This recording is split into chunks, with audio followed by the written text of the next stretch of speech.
pertarungan terbaik di Onigashima One Piece. Ada banyak pertarungan terjadi selama di Onigashima. Ada sebagian pertarungan yang biasa saja, namun ada juga yang terasa keren. Nah, menurut saya, ini 7 pertarungan terbaik di pertempuran Onigashima One Piece. Di urutan ke-7 ada Killer lawan Basil Hawkins.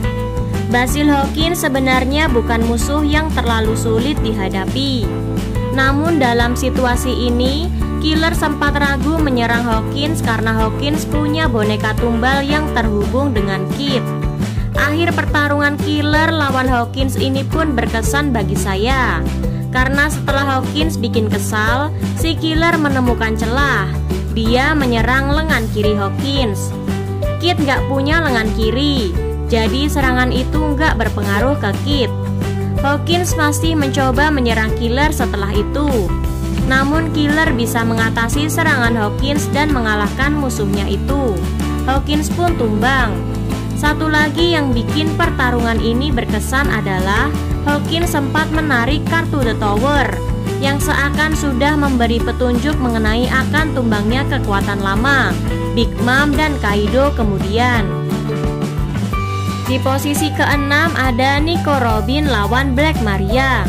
Sebagian pertarungan melawan Tobi Roppo terasa kurang berkesan bagi saya, tapi pertarungan ini terasa oke. Adu kekuatan antara Nico Robin melawan Black Maria terasa seru. Lalu momen ketika Nico Robin mengerahkan Demonio Flare terasa sebagai penutup yang bagus untuk duel ini. Pada urutan kelima ada Sanji lawan Queen. Pertarungan Sanji lawan Queen ini benar-benar menegaskan kekuatan Sanji dan bahwa Sanji memang layak jadi salah satu sayap Raja Bajak Laut. Saya merasa Sanji memang butuh kemenangan melawan musuh selevel Queen. Setelah di Whole Cake Island dulu secara ajaib Sanji nggak dapat kesempatan duel panjang. Apalagi di awal-awal Onigashima, nasib Sanji sempat terasa konyol, yaitu tertahan oleh Black Maria di saat rekan-rekannya sudah mulai bertarung. Perkembangan karakter Sanji selama menghadapi Queen ini juga terasa berkesan. Puncaknya adalah ketika Sanji membangkitkan Ifrit Jambe, memanfaatkan tubuhnya yang mengalami peningkatan kekuatan besar-besaran, lalu menghajar Queen. Di urutan keempat ada Zoro lawan King. King bisa membuat Zoro kewalahan dalam pertarungan mereka. Titik balik bagi Zoro adalah ketika dia akhirnya memahami Enma dan membiarkan Enma melepas haki Zoro habis-habisan. Melihat Zoro dengan 3 pedang diselimuti aura benar-benar keren. Lalu di bab 1035, Zoro sukses menebas King. Kemenangan Zoro kemudian resmi dideklarasikan di bab 1036.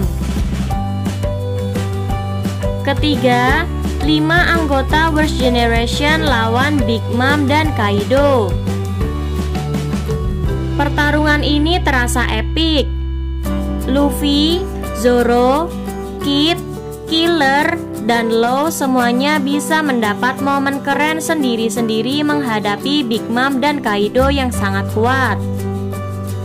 Sebagian petarung kemudian bisa setidaknya menyingkirkan Big Mom dari atap Onigashima.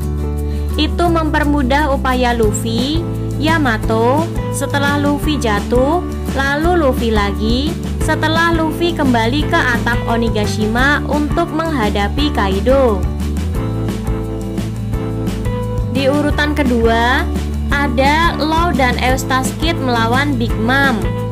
Bila anggota topi jerami melawan musuh, pembaca seringkali bisa yakin mereka akan menang. Pertanyaannya hanya tinggal gimana cara mereka meraih kemenangan itu. Yang bikin pertarungan Eustace Kid dan Law lawan Big Mom ini menarik adalah hasilnya terasa tidak mudah ditebak. Kid dan Law bukan topi jerami. Mereka pun level kekuatannya di bawah Big Mom. Dengan situasi begitu, kemenangan mereka terasa kurang pasti. Karena itu, Saya sempat mengira Kid dan Law akan tumbang dan kemudian Big Mom bisa mencapai atap. Namun kemudian Law dan Kid memang bisa bekerja sama untuk mengeluarkan Big Mom dari Onigashima. Faktor tak bisa ditebak itu yang bikin pertarungan ini seru. Hal menarik lain dari pertarungan ini adalah Kid dan Law lebih mengandalkan buah iblis mereka ketimbang Haki. Ini membuat pertarungan mereka terasa kreatif.